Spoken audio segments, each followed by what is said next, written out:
بسم اللہ الرحمن الرحیم۔ رسول کریم صلی اللہ علیہ وسلم نے فرمایا کہ بندہ اس وقت تک نماز ہی میں رہتا ہے جب تک وہ مسجد میں نماز کا انتظار کرتا ہے، تا وقتیہ وہ حدث نہ کرے۔ ایک عجمی آدمی نے پوچھا کہ اے ابو ہریرہ، حدث کیا چیز ہے؟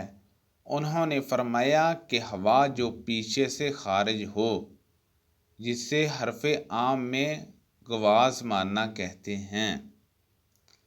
آپ صلی اللہ علیہ وسلم نے فرمایا کہ نمازی نماز سے اس وقت تک نہ پھرے جب تک ریح کی آواز نہ سن لے یا اس کی بو نہ پا لے۔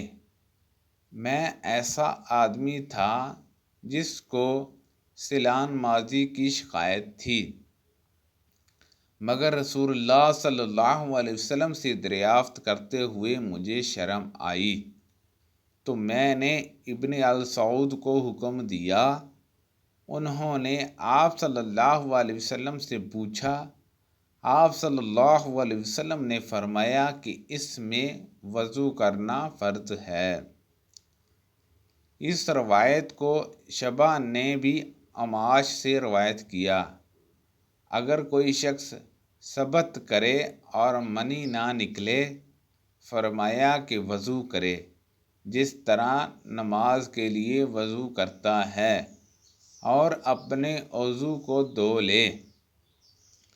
حضرت عثمان رضی اللہ عنہ کہتے ہیں کہ میں نے رسول اللہ صلی اللہ علیہ وسلم سے سنا ہے۔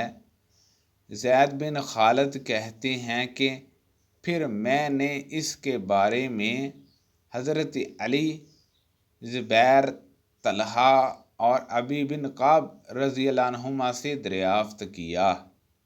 سب نے اس شخص کے بارے میں یہی حکم دیا۔ رسول اللہ صلی اللہ علیہ وسلم نے ایک انصاری کو بلایا۔ وہ آئے تو ان کے سر سے پانی ٹپک رہا تھا۔ رسول کریم صلی اللہ علیہ وسلم نے فرمایا، شاید ہم نے تمہیں جلدی میں ڈال دیا۔ انہوں نے کہا، جی ہاں۔ تب رسول اللہ صلی اللہ علیہ وسلم نے فرمایا کہ جب کوئی جلدی کا کام آ پڑے یا تمہیں انزال نہ ہو تو تم پر فرض ہے، غسل ضروری نہیں۔ سبحان اللہ عز و جل۔ اللہ پاک سے دعا ہے کہ اللہ پاک ہم سب کو ان حدیثوں پر عمل کرنے کی توفیق عطا فرمائے۔ اللہ پاک ہم سب کو نبی پاک صلی اللہ علیہ وسلم کی پیاری پیاری میٹھی میٹھی سنت کے مطابق زندگی بسر کرنے کی توفیق عطا فرمائے۔ آمین بجا نبی الامین۔